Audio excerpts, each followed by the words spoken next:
Combination Telugu Desam, Janasena, Bharatiya Janata party vote transfer అయింది అనుకుంటున్నారా? కింద పబ్లిక్ పల్స్లో ఏం కనిపించింది?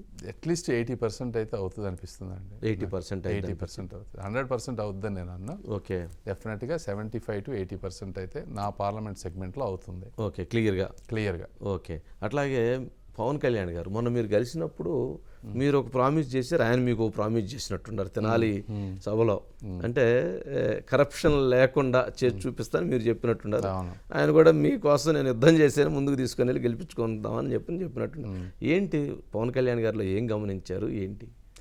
పవన్ కళ్యాణ్ గారు కూడా ఆయనకి కూడా వెరీ సెల్ఫ్లెస్. ఆయనకి లోపల ఒక మనిషి ఏదైనా బాధపడతా ఉంటే భావోద్వేగం వస్తుంది. ఓకే, ఇక ఆయన ఏం ఆలోచించరు, బ్యాంకులో డబ్బులు ఎంత ఉన్నాయి, ఇవి మనం ఇస్తే మనకేమైనా నష్టం జరుగుద్దా, ఈ టైప్ కాదు. అంటే మనం ఒక 1 hour ఆయనతో మాట్లాడితే కంటిన్యూస్గా అక్కడ ఇట్లా జరిగింది, ఇక్కడ ఇట్లా జరిగింది, అక్కడ ఇట్లా జరిగిందనే మాట్లాడతారు తప్పించి వేరే యాంగిల్ ఉండదు ఆయనకి.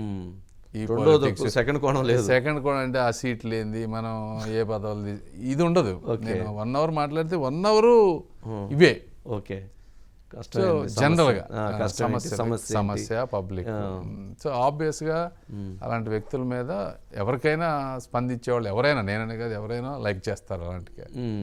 ఆ విధంగా నేను కూడా ఏంటంటే ఆయనకి, సార్ మీరు ఇంత కష్టపడుతున్నారు, మా సపోర్ట్ ఎప్పుడు మీకు ఉంటుంది అనేది జనరల్గా అట్లా మాట్లాడతాం. ఆయన కూడా అది నచ్చినప్పుడు అవి షేర్ చేసుకున్నప్పుడు వారు లైక్ చేశారు. తెలిసిపోతుంది కదా 10 నిమిషాలు మాట్లాడితే వేవ్ లెంత్ అనేది. ఓకే.